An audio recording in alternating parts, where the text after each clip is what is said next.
Hello there and good evening. Many thanks for joining us this very Wednesday, 23rd of August 2023 for Business Today. Before we kickstart our live broadcast, here's a quick look at our top stories. In Business Today, NSSF targets 50 trillion shillings assets under management by 2035 as galloping starts with just 3 million member accounts undermine outlook. Insurance Regulatory Authority urges international standards. Sector mergers and acquisitions come forth to pull uniformity and investment. More in Business Today, Uganda Manufacturers Association relies on digitization as industrialists enhance better technology for value addition and sector improvement.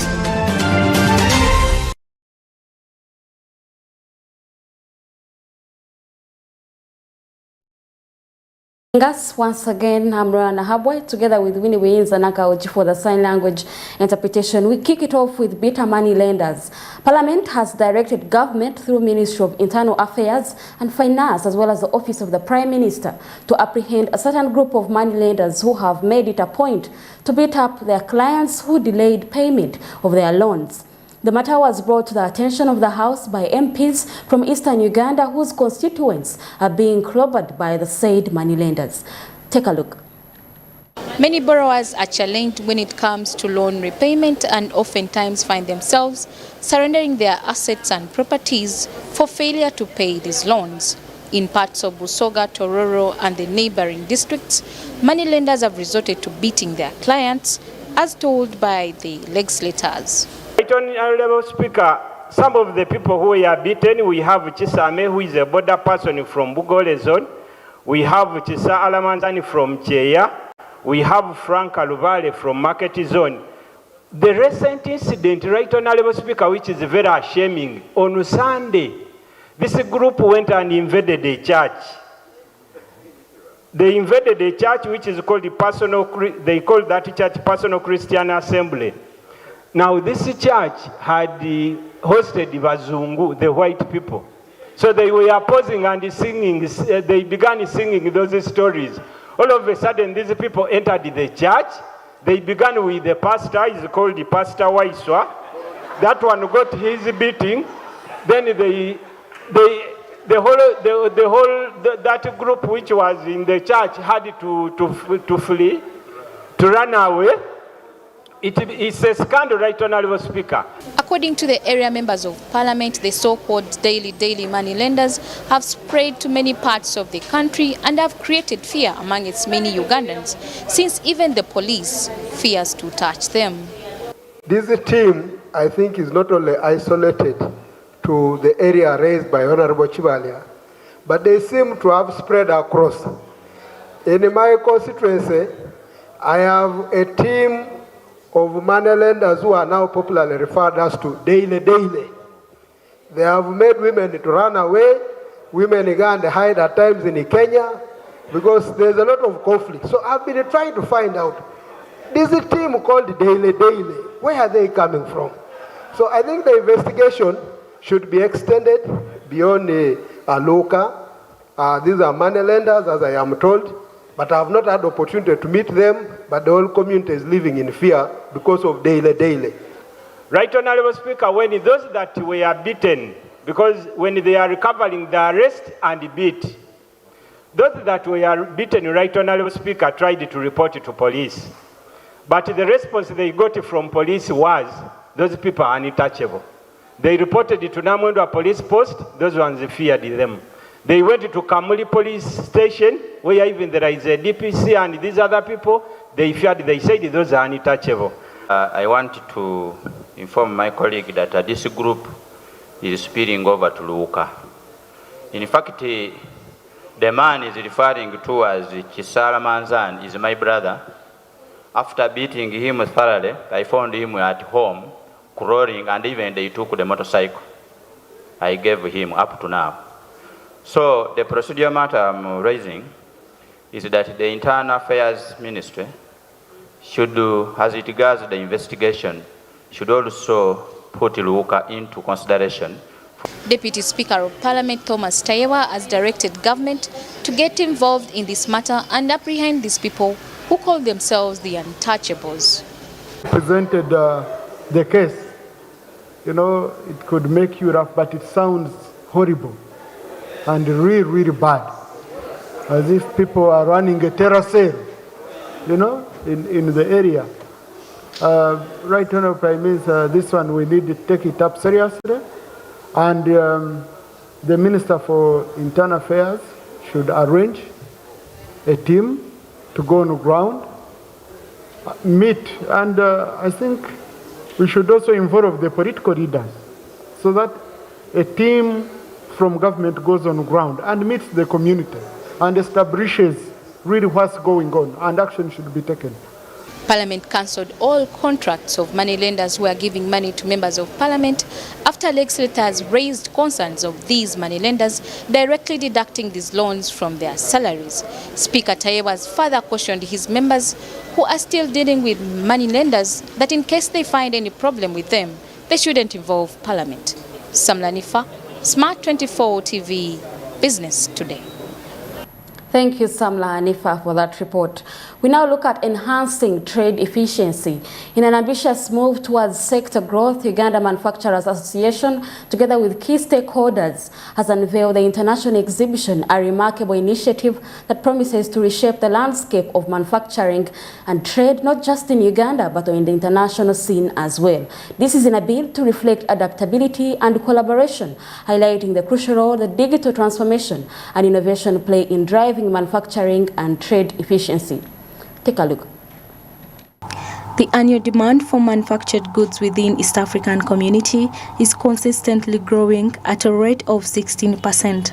But then, skills gap, limited access to financing, and insufficient infrastructure are some of the underlying factors affecting trade, making it difficult for Ugandan manufacturers to compete effectively in both regional and international markets. With over 300,000 expected entrepreneurs and innovators from various sectors throughout the world, this exhibition serves as a symbol of unflinching economic resilience in a world that has been transformed by problems brought on by the worldwide pandemic.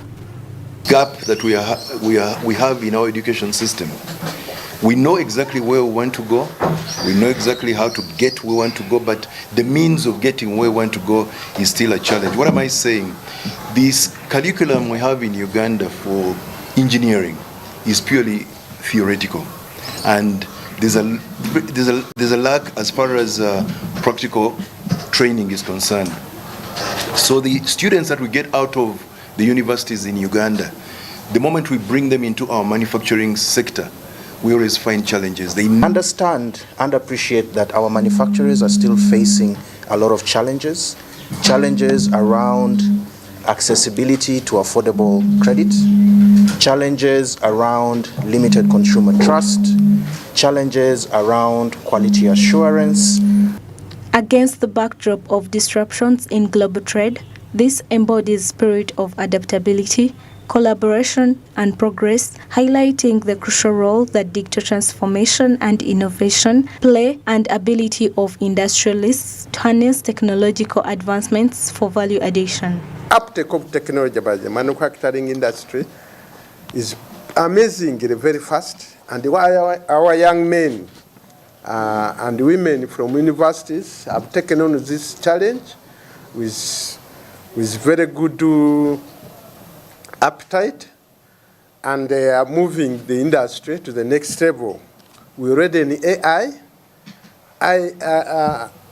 I'm sure you know that most of our controls are now on the phone. We are controlling our fleets on the phone. We are supervising production on the floor on the phone. It's entrepreneurship, innovation, and by showcasing what they're doing, they're really feeding into the roadmap. They're showcasing how they're uptaking the digital infrastructure, the digital platforms that are put in place, and that is how it's working. According to Ezra Rwanda, E.D. Uma, the private sector enterprises should utilize this platform for seamless engagement with government entities that facilitate businesses such as URA and UNBS to streamline access to their services. Majorly to our business sector, we have invited government, all the bodies of government. We have we cannot order them, but we have requested they are here, and their masters have also ordered them. They must be here to ensure that they listen to whatever issues that the private sector, the business people have. Talk of URA, talk of UNBS, talk of Science for Technology, talk of UCC, all these bodies of government that are supposed to be facilitating business. They are going to be here, come and speak to them. With a keen focus on transformation and innovation, this is a platform for local, regional, and international manufacturers to demonstrate their commitment to embracing technology capacity to leverage innovation for driving growth in the sector. Bronya Katsime, SMART24 TV, Business Today. Away from that, while Uganda Revenue Authority has surpassed its revenue collection target of 25.1 trillion for the just ended fiscal year to record 25.2 trillion shillings with a surplus of 57 billion shillings, domestic tax revenue collection has had a commendable upsurge to 16.4 trillion shillings as compared to the previous fiscal year's 13.6 trillion shillings. A major index as the country pushes for better budget financing from domestic revenue. We have more. In the financial year 2022-2023, Uganda Revenue Authority had a net revenue target of 25,151.57 billion. However, the net revenue collections for the same period exceeded the target and amounted to 25,209.05 billion, representing a 100.25% performance with a surplus of 57.48 billion. During the annual revenue performance press conference, the URA Commissioner General John Musingus notes that this year they recorded a significant growth of 16.40% compared to previous years. He attributed this to stable and resilient economic performance, enhanced administrative measures, and the cooperation of public taxpayers. Uganda Revenue Authority was able to collect 25.20905 trillion. That is 25,209,005 billion. This surpassed the target of 25.151 trillion by 57.48 billion. And it was a performance of 100.25%. The underperformance in terms of indirect taxes and also international taxes is beginning to speak a lot in terms of the health of our private sector. Because if I don't drink 5 sodas a day, that means that the amount of tax you are collecting from the sodas is likely going to reduce, and that's bad if it's coming there. If we are seeing importation of goods, also the taxes on imports and others are also not going well, it begins to tell us how the economy and the health of the private sector. Over the last 5 years, there has been a consistent increase in net revenue collections.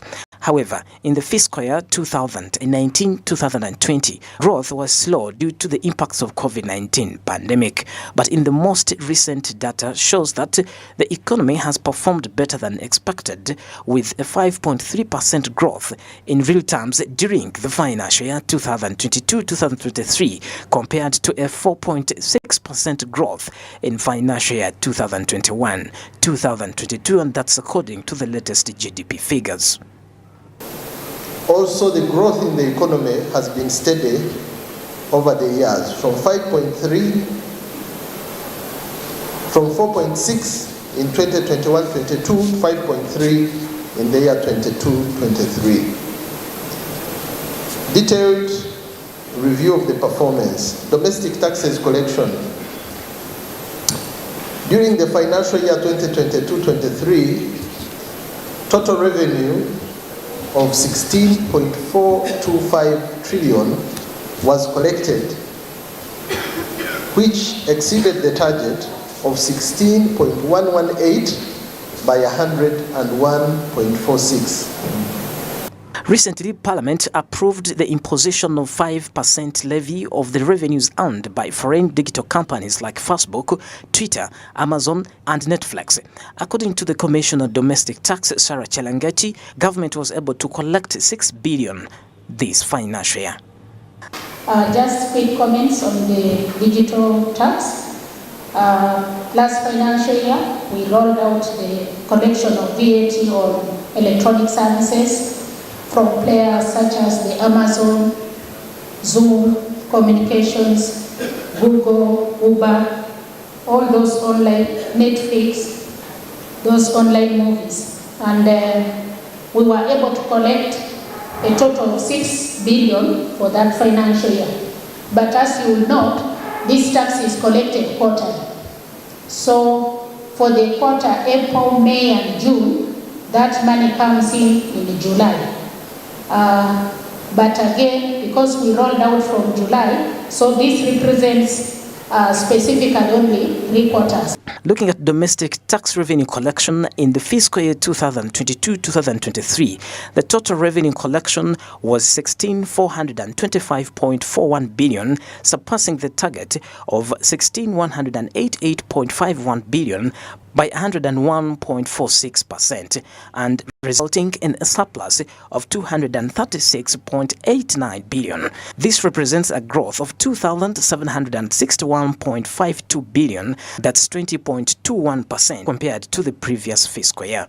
In terms of international tax collection, a total of 9,326.64 billion was collected, which is slightly below the target of 9,462.70 billion. This still shows a decent performance of 98.56%. According to the URA data, this was a notable increase in revenue growth of 892.47 billion, representing 10.68% compared to the previous fiscal year. However, the collections fell short of the target by 136.05 billion. Bedson Mumbere, SMART24 TV, Business Today.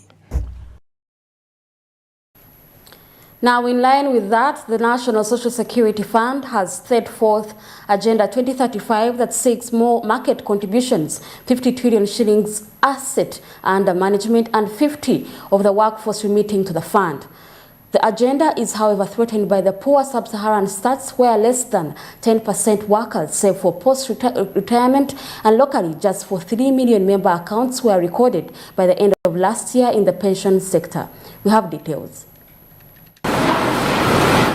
While the National Social Security Fund targets a growth in assets under management at 50 trillion shillings by 2035 with a bright smile, the fund is bound to contend with the poor stats that point to less than 91% of sub-Saharan African workers missing out on post-retirement savings, despite opening extra windows such as voluntary savings to attract more contributions.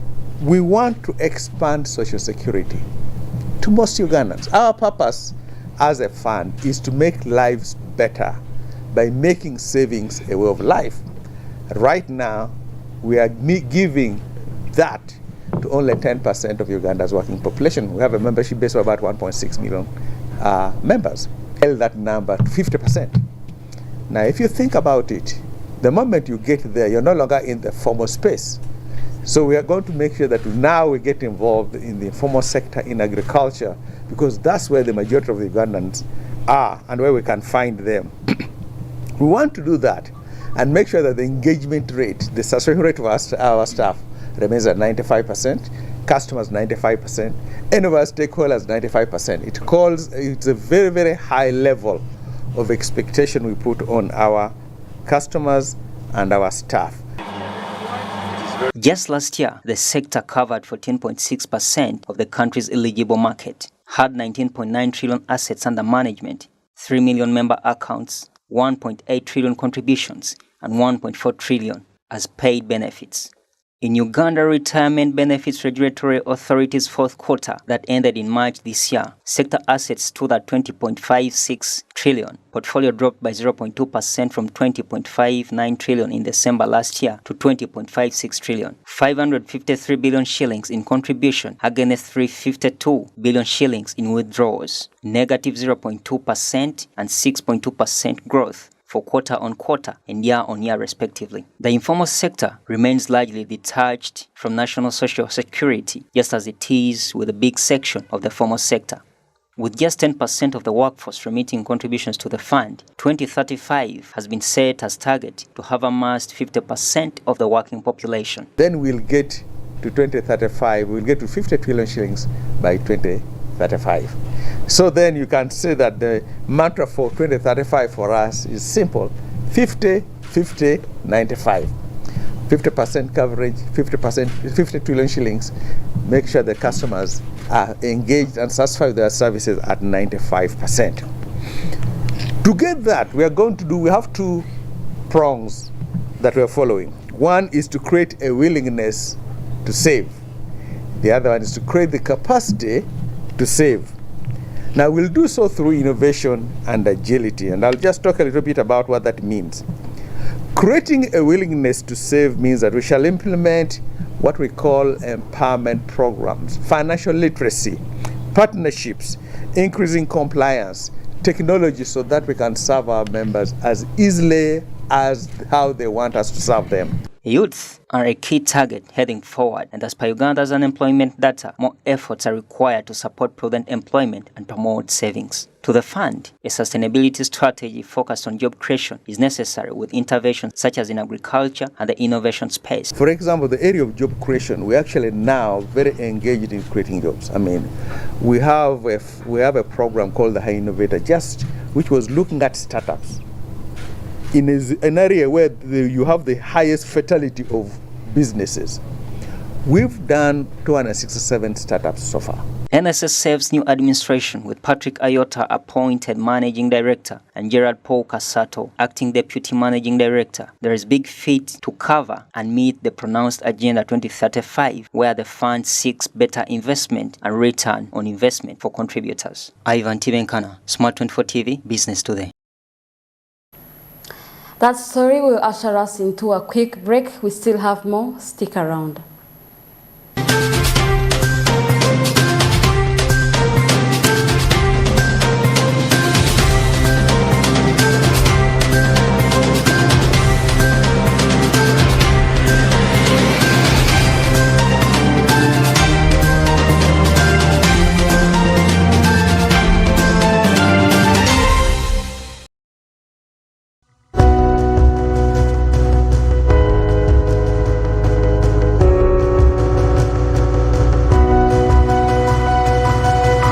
SMART24, driving business.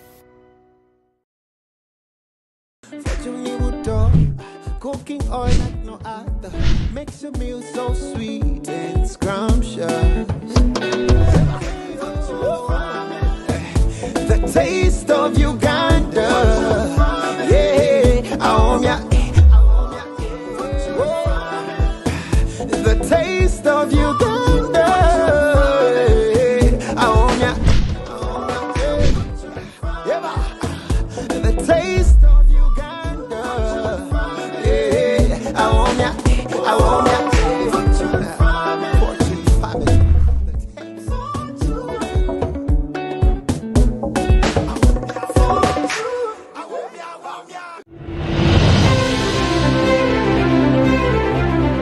And in talking news, MTN has improved on their data voice bundles. You can now call across all networks for the same price. We've talked to several eyewitnesses on the ground, and this is what one of them had to say.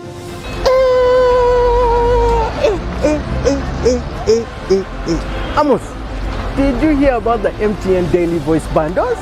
So, to join many more other Ugandans enjoying these MTN daily voice bundles, dial *100 *21# or use the My MTN app to start enjoying. Stay tuned for more offers from MTN.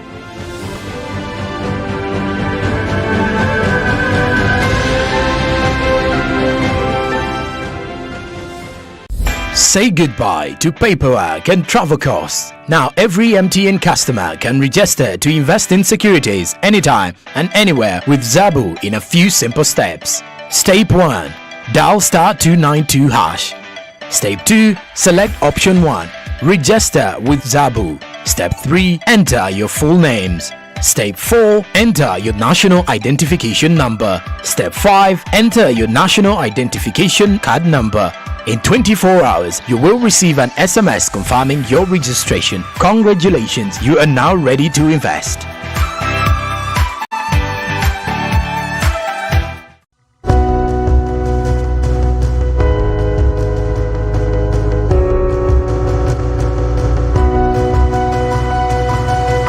SMART24, driving business.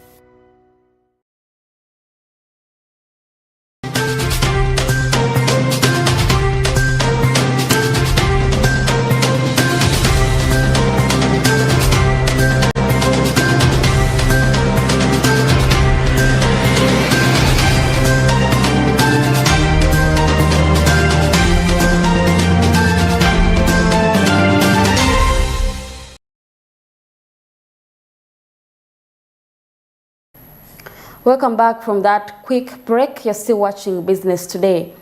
Now, the Insurance Regulatory Authority anticipates a new wave of mergers and acquisitions in the insurance industry over the new International Financial Reporting Standards dubbed IFRS 17. The Insurance Regulatory Authority, in collaboration with the Macro and Financial Management Institute of Eastern and Southern Africa, has engaged insurance industry stakeholders on new reporting systems and amendments to the existing regulations. We have details. Transparent reporting propels insurance growth by shaping strategies, fostering collaborations, and guiding Uganda's sector towards stability. The trajectory depicted in annual reports has the sector dubbed with ups and downs. Speaking at the stakeholder workshop with the intention of providing more knowledge to the players as they file their financial returns, Alhaji Kadunabi Ibrahim, the CEO of Insurance Regulatory Authority, says that the International Financial Reporting Standard 17 is a detailed financial reporting requirement which dictates companies to inject capital in their businesses to remain solvent or go for mergers and acquisitions. I am an advocate of mergers, because I'm an advocate of strong companies. If you cannot merge, then inject in money. If you cannot inject in money, you must go for mergers. You must be ready to be acquired. I anticipate with IFRS 17 taking root, I see more mergers and more acquisitions. And that to me is very good and okay. No, the standard required that effective 2023, every insurance player must comply. So ours in Uganda, they are already complying. Effective January 2023, they are complying. And the date is not set by IRA. The International Financial Reporting Standard 17 that started in January 2023 introduced a universal reporting standard that compelled all insurers to employ a uniform accounting model for all insurance contracts. This move aimed to simplify comparisons of financial performance among companies, enticing more investors by harmonizing cross-border laws and reducing regulatory costs. Elias Omondi from Macroeconomic and Financial Management Institute of Eastern and Southern Africa emphasizes the importance of the regulatory-led training to facilitate the standards option. If you look at the way East Africa has kind of been working, particularly in the financial sector and the insurance sector, there is need to really ensure that there is harmonization of law, because so many companies are operating cross-border. We've seen a lot of companies operating in Uganda, the same companies operating in Kenya and Tanzania, and that basically means that if we can be able to harmonize the differences in law, it will even make the cost of regulation easier for these particular companies. And with that, then we've seen the regulators across East Africa really discussing in terms of how then they would be able to harmonize the law. We might see a lot of investors even interested in coming in and putting more of their investment in the insurance sector, because it was difficult in the past to really be able to compare the insurance industry with any other sector. So this standard basically will enable even investors in terms of creating that transparency, that this is what I'm buying myself into, and that basically encourages investment in the future. So it's not just really encouraging what we call mergers and acquisition, which the standard mandates insurance firms to segregate insurance service outcomes from finance income or expenses. A choice exists to recognize all finance income or loss in profit or allocate some to other comprehensive incomes. Excel Insurance's MD, Paul Muwanga, mentioned that the industry is uncertain about regulatory effects, highlighting complexities arising from jurisdictional variations in the sector.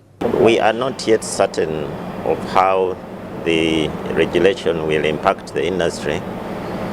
First of all, this has been a discussion since 1997.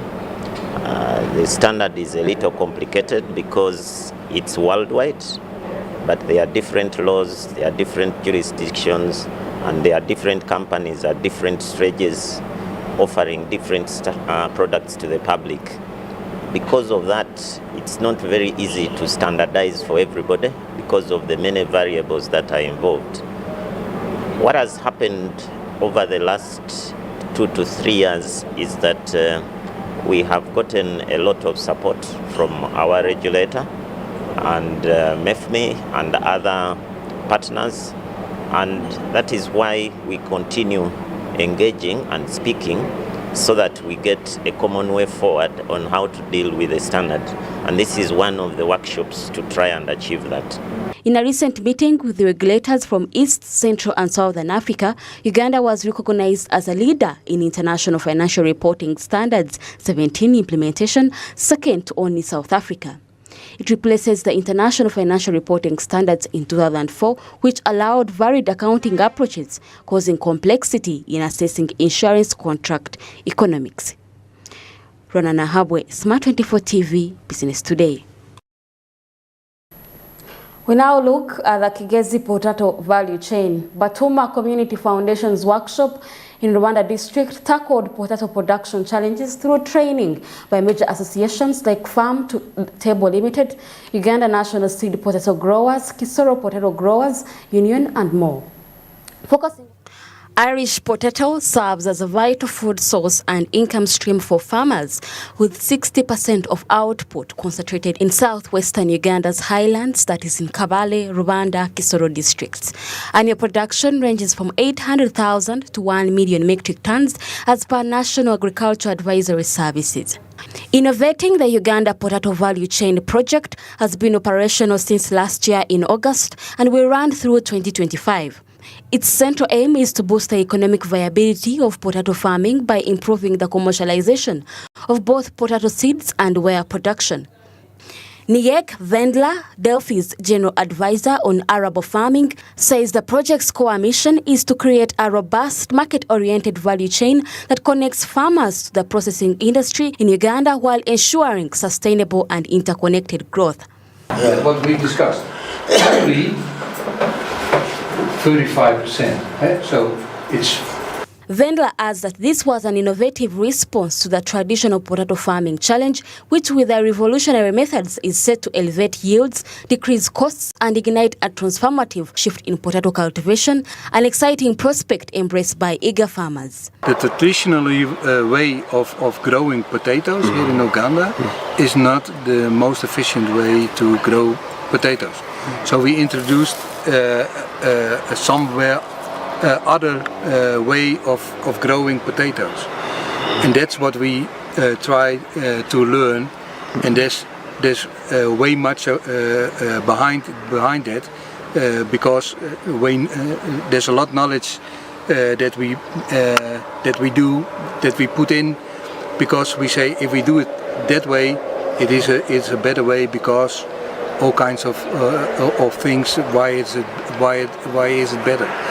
We expect from them to adapt to a new system, and that they learn from that we reach them new ways of management of the potato growth, and we hope it will turn out to be successful, to give a high yield, but also lower costs. In the same development, Timothy Niwomukama, the project manager, also reveals that their plan is to create an innovative and training center in collaboration with the Batuma Community Foundation, aiming to offer training to farmers and agronomists to facilitate the spread of advanced agriculture techniques. We expect improved household incomes at the farmer level. So our interventions are usually really focused farmer-centered. We want a farmer to really benefit in the whole value chain. One, by improving productivity at the farm. Secondly, by being able to get an offtake, produce the potatoes and be able to sell the potatoes at a good market price. But of course, good market price, it comes along with quality, which is our core, what we are focusing on. Within the project, we also, as Delphi, we are establishing a center of an innovation and training center. That one we are doing it in partnership with Batuma Foundation, and that center will be located in Ubare, at Batuma's, the late Batuma's home. It's a partnership that we are doing together. That center will be a training center, not necessarily for the workers or the agronomists within the project, but we look at training farmers. Secondly, could be government extensionists and other companies that may be interested in getting their agronomists trained in the latest crop-related research. Engaging with project beneficiaries such as Jean Tukamushaba, Farm to Tables Director, and Emily Bamwesigwa, a clear picture emerges of the project's pivotal role in tackling diverse challenges. These encompass potato quality, districted production, and market prospects. Both the beneficiaries affirm that the project has been a potent force in aiding them to conquer their hurdles successfully. For this project, that is the SDGP project, innovating the Ugandan potato. Before the project, the farmers never used to plant quality seed, and of that, the production was always low. But because of this project, when it came in, it has showed the farmers, or it has showed us, the importance of using the quality seed. And we have started using the quality seed, and to assure us, or to assure you, the production levels have increased. This SDGP project will help us as farmers to tackle the challenge of getting high quality seeds, to tackle the challenge of market, and to tackle the challenge of crop care. Because previously we have been facing the challenge of agronomy. Most of us in this project have been trained in best agronomical practices, such that we can get a higher yield in the potatoes. We have been linked together with value addition companies like SAMS, Foods of Companies, and Horanda Fair Foods in Rwanda, who buy our produce in kilograms. We no longer have to stack bags without knowing how much we have sold. So we have benefited in those ways, and we have started realizing good profits compared from what we were doing in the past. Nobert Ndiamhachi, Rona Nahabwe for SMART24 TV Business Today. Shifting our focus to digital skills adaptation, the COVID-19 pandemic unraveled so many gaps in the country's economy. In response to these challenges, there has been a growing recognition of the need to address a skilling gap in Uganda, with efforts channeled towards investing in education and training programs to equip individuals with relevant skills for the modern job market, including digital skills. Uganda, like many other countries, has experienced significant changes and opportunities due to the digital age. The young population of Uganda, which makes up a substantial portion of the country's demographic makeup, has been particularly impacted by these changes. As the country warms up to its digital roadmap, effort to equip the young generation with the necessary tools for success in the digital age aims to bridge the divide by providing comprehensive digital skilling opportunities to youth from diverse backgrounds. The digital age offers us boundless opportunities to transcend traditional development barriers and chart a course towards sustainable development. However, to fully realize this potential, we must equip ourselves with the essential tool of the digital age, and that is the digital skills. This is where the Ministry of Education and Sports comes in as a partner in the effort to skill the Ugandans. Digital skills are the key that unlock the doors to a world of so many possibilities.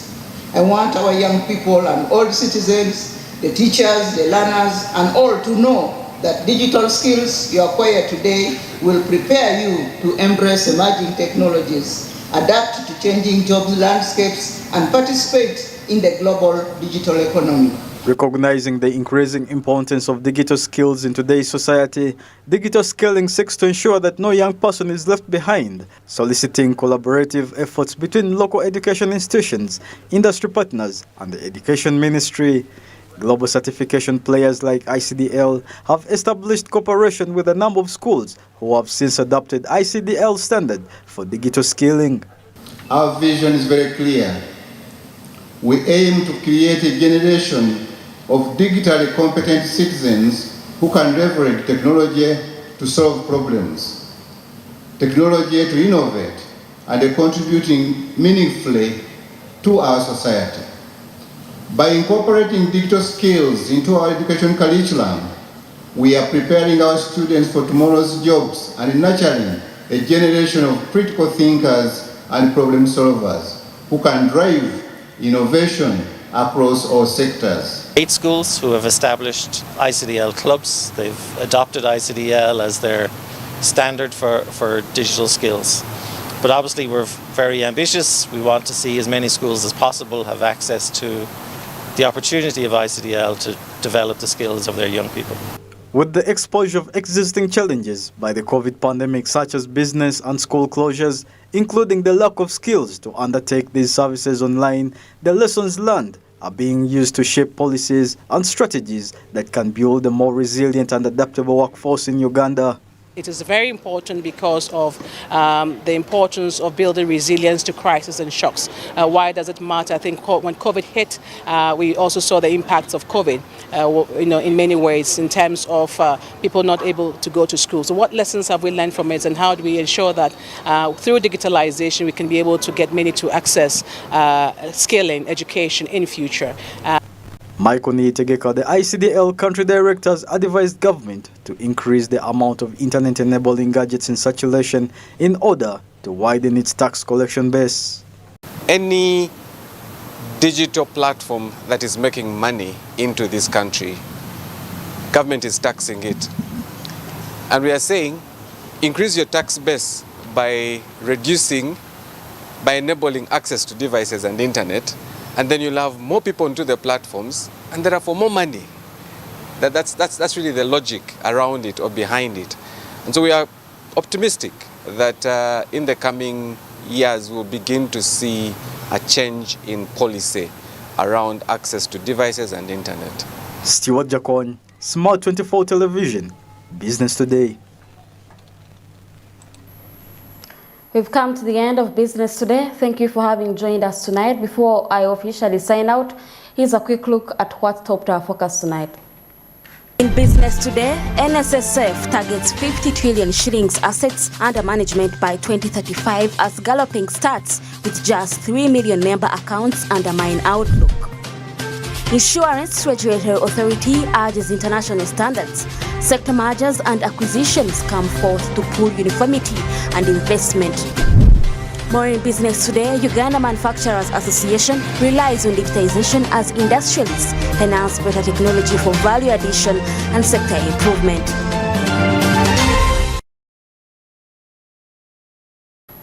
Once again, thank you for having joined us tonight. I'm Rana Habwe together with Winnie Wins and Nakauchi for the sign language interpretation. Good evening.